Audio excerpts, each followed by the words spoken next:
সাইয়েদনা আবু সাঈদ আল খুদরি রাদিয়াল্লাহু তাআলা আনহু বর্ণনা করেন, আমরা একবার মরুভূমিতে সফর করছিলাম। হঠাৎ দেখলাম মানুষের জটলা ডিঙ্গিয়ে ভেতরে যেয়ে দেখি এক লোক শুয়ে আছে, আর অন্য লোকেরা মন্ত্র পড়ে ফু দিচ্ছে। উল্টাপাল্টা মন্ত্র পড়ে ফু দেয় না, সুমন্তর সু কালী কুত্তার গু। আমরা ছোটবেলায় শুনতাম বাচ্চারা এরকম সুমন্তর সুমন্তর সুমন্তর সু কালী কুত্তার। তো এগুলো পড়ে ওরা মন্ত্র পড়তো। তো উনি যে দেখলেন কি কি মন্ত্র পড়ে এই লোককে ফু দিচ্ছে, উনি বললেন কি হয়েছে? সবাই বলল আমাদের নেতা সাইয়্যিদুল হাইমানি গোত্র, এই গোত্রের নেতা সাপ কামড় দিয়েছে, বিষে এমন নীলাভ হয়েছে দেহ মনে হয় মারা যাবে। কি করা যাবে? তোমরা কি কোনো রুকিয়া ঝাড়ফুঁক জানো? উনি বললেন জানি।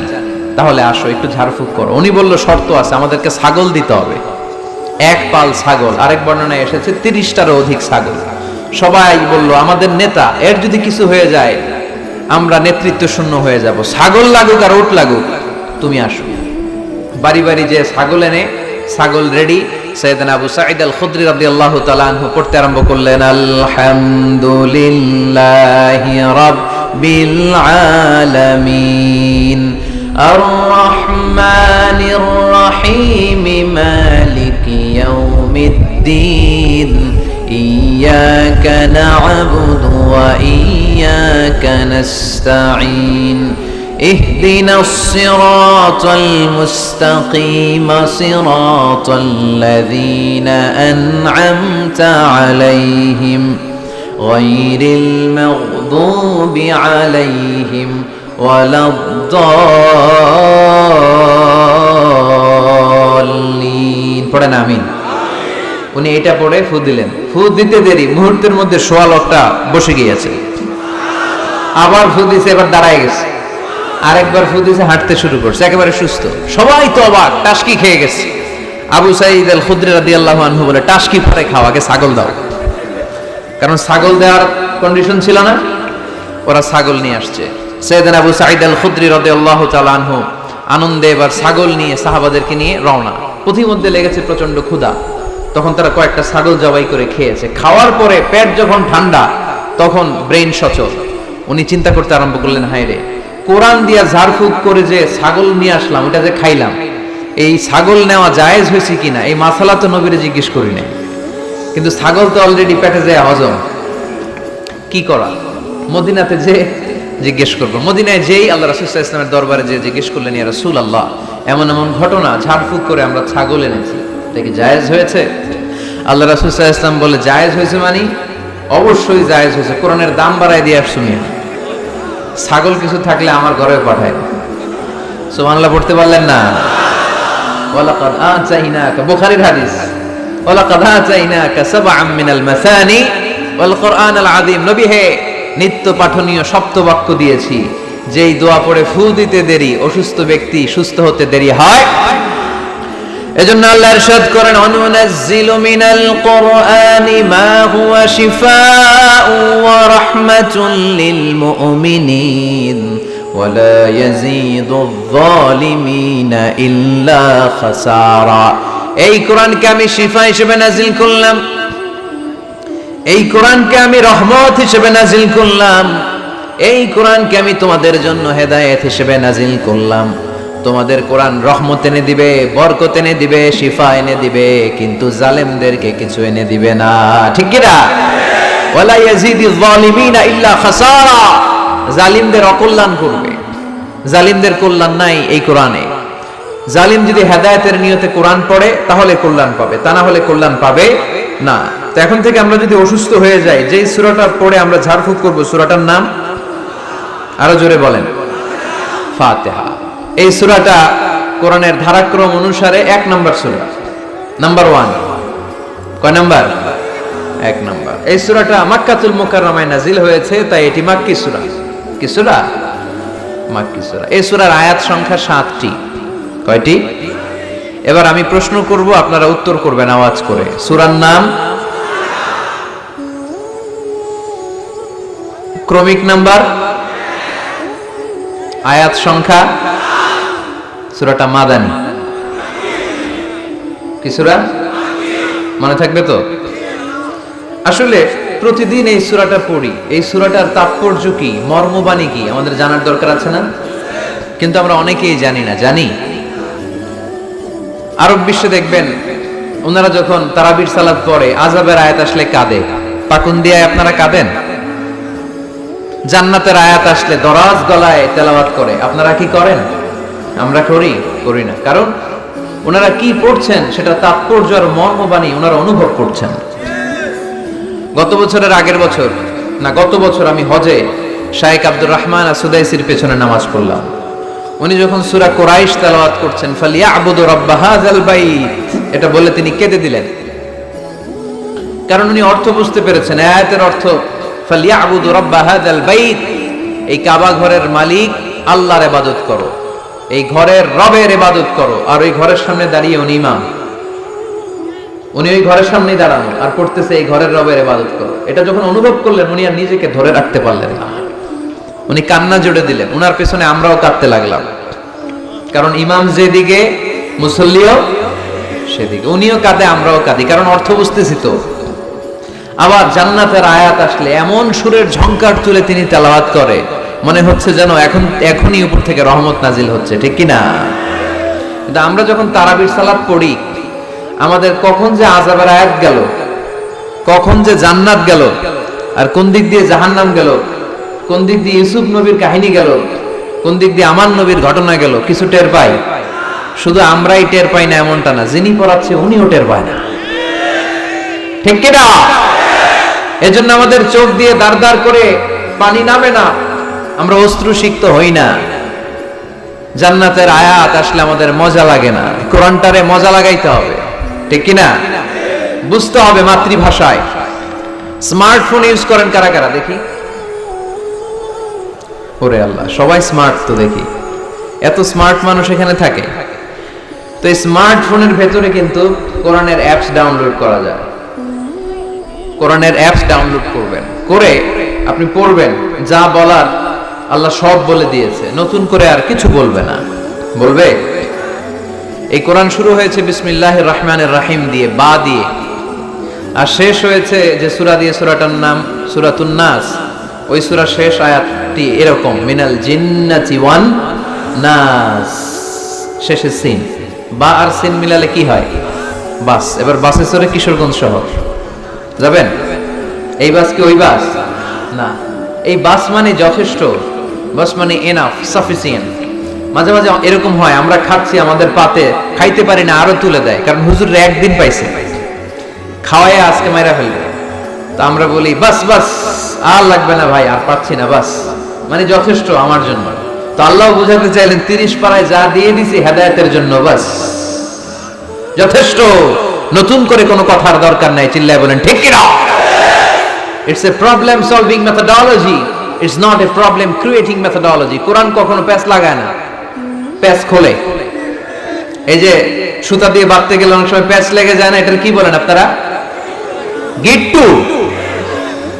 এই কোরআন কি গিট্টু লাগায় নাকি গিট্টু খোলে? সমস্যা তৈরি করে না সমাধান এনে দেয়? সমাধান চাও যদি জীবনে মরণে, ফিরে যাও খুঁজে নাও, চোখ রাখো কোরআনে, ঠিক কি না?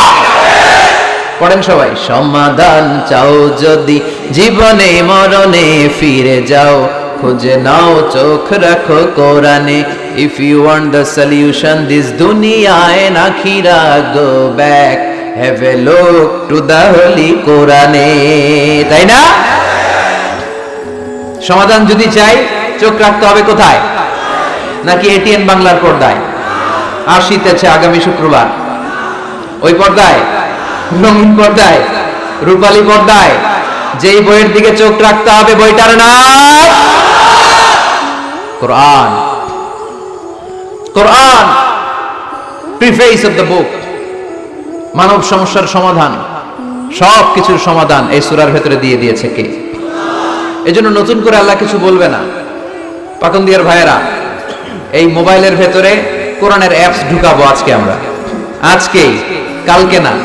যাই লোকজন দৌড়ে আসে, এসে বলে হুজুর কোরআনের কথা শুনে পরিবর্তন হয়েছে, আমি আপনার কোরআন ক্লাসের ছাত্র।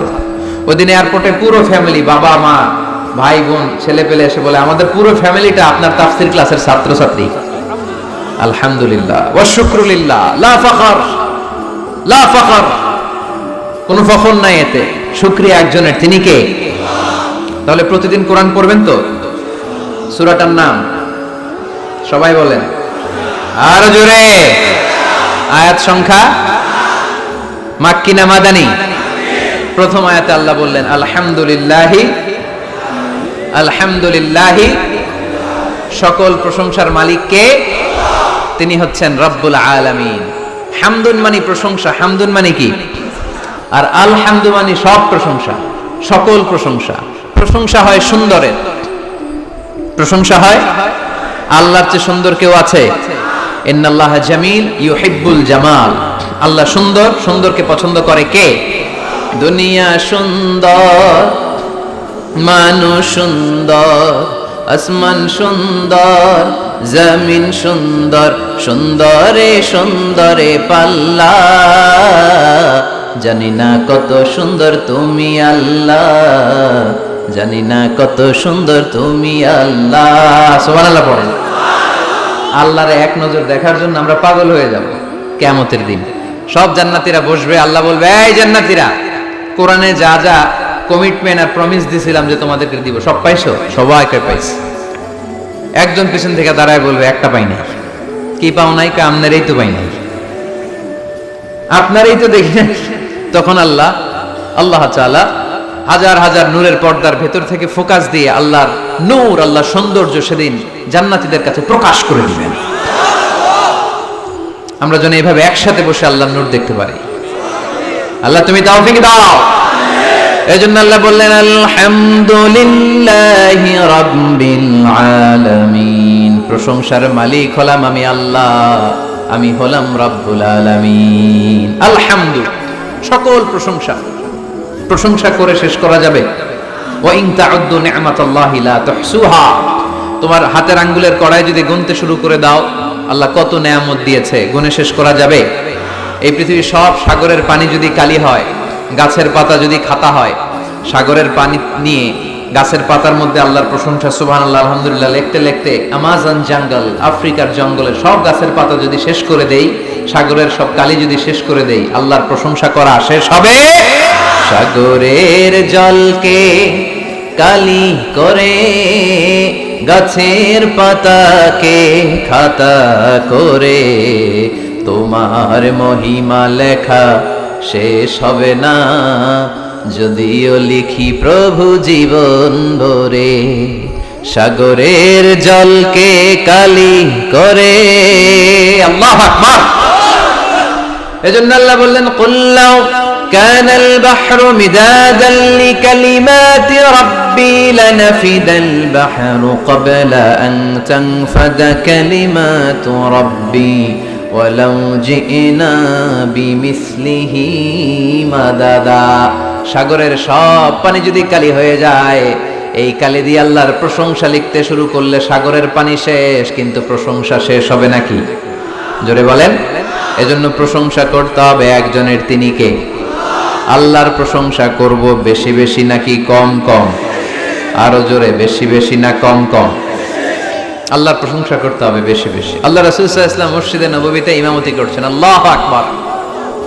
কেরাত পরে রুকুতে গেলেন, আল্লাহু আকবার। রুকু থেকে উঠে সামি আল্লাহু লিমান হামিদা পড়লেন। পেছন থেকে সব সাহাবারা পড়ল রব্বানা ওয়ালাকাল হামদ। কিন্তু একজন সাহাবা অতিরিক্ত বাড়িয়ে পড়তে আরম্ভ করলো হামদান কাসীরান তাইয়িবান মুবারাকান ফীহি। চারটা বাক্য অতিরিক্ত, কোন সাহাবী পড়ে না, উনি পড়ল। ফিসফিস আওয়াজে পড়াতে রাসূল সাল্লাল্লাহু আলাইহি ওয়াসাল্লামের কানে আওয়াজটা আসলো। নামাজ শেষে আল্লাহ রাসূল সাল্লাল্লাহু আলাইহি ওয়াসাল্লাম বললেন, আমি যখন রুকুতে দাঁড়িয়ে পড়েছি রব্বানা ওয়ালাকাল হামদ, তোমাদের পড়ার কথা, আমি যখন পড়েছি সামি আল্লাহু লিমান হামিদা, তোমাদের পড়ার কথা রব্বানা ওয়ালাকাল হামদ, কিন্তু দেখলাম কে যেন একজন পড়েছো হামদান কাসীরান তাইয়িবান মুবারাকান ফি। কে পড়েছো? আমি তো কখনো এটা তোমার শিখাই নাই, কই পাইলা? কে? ভয়েদ কেউ দাঁড়ায় না। রাসূল সাল্লাল্লাহু আলাইহি ওয়াসাল্লাম অভয় দিলেন। এরপর একজন হাত তুলছে, আমি। তুমি কোত্থেকে পেলে? আমি তো শিখাইনি। সে বলতে আরম্ভ করলে, ইয়া রাসূলুল্লাহ, আল্লাহর প্রশংসা কম কম করলে আমার ভালো লাগে না, আমার পড়তে চাই, মনে চায় বেশি বেশি। এজন্য আমি বেশি বেশি করছি, নিজ থেকে বাড়িয়েছি। রাসূল সাল্লাল্লাহু আলাইহি ওয়াসাল্লাম বললেন, ভয় পেও না, তুমি তো দেখো নাই বিদআতাও ওয়া সালাসিনা মালাইকা ইয়াবতাদিরুনা হা আইয়ুহুম ইয়াকতুবুহা আউয়াল। তোমরা নামাজরত অবস্থায় দেখোনি, আমি দেখেছি তোমার এই অতিরিক্ত তাসবিহ, 4টা তাসবির সওয়াবটা 30 জনেরও বেশি ফেরেশতা কে কার আগে আল্লাহর আরশে পৌঁছে দিবে এ নিয়ে ফেরেশতারা আকাশে প্রতিযোগিতা করছিল। এজন্য আল্লাহর প্রশংসা চলবে কম কম না বেশি বেশি। আলহামদুলিল্লাহি রাব্বিল আলামিন, সকল প্রশংসার মালিক হচ্ছেন আল্লাহ তাআলা, তিনি হচ্ছেন রাব্বিল আলামিন। আমার আল্লাহর একটা চমৎকার নাম হচ্ছে রব। আল্লাহর নাম কি? কবরের প্রথম প্রশ্ন কি? আমরা উত্তরে কি বলবো? আমাদের রব কে? আবার আমরা যখন রুকুতে যাই, রুকুর তাসবিতে রবের নাম আছে না নাই? সুবহানা রাব্বিয়াল আযীম। সিজদায় যখন যাই তখন রব নাই? সুবহানা রাব্বিয়াল আ'লা। আবার আমরা যখন অন্যায় করে ফেলি, ভুল করে ফেলি, নফসের উপরে জুলুম করে ফেলি, তখন যেই দোয়াটা পড়ি ওই দোয়ার শুরুতেও রবের নাম আছে না নাই? দোয়াটা পড়েন, রব্বানা যালামনা আনফুসানা ওয়া ইল্লাম তাগফির লানা ওয়া তারহামনা লানাকুনান্না মিনাল খাসিরিন। আবার যখন আমাদের জ্ঞানের দরকার, আল্লাহর কাছে জ্ঞান চাই, বিদ্যা চাই, ওই দোয়ার শুরুতেও রবের নাম আছে না নাই? রব্বি জিদনি ইলমা। আওয়াজ করে পড়েন, রব্বি জিদনি ইলমা। ও আল্লাহ, জ্ঞান বাড়িয়ে দাও। জ্ঞান বাড়িয়ে দেয় কে? তার মানে সব জায়গায় রবের নাম আছে না নাই? আমার আল্লাহর একটা চমৎকার নাম হচ্ছে রব। আল্লাহর নাম কি? সবাই বলেন।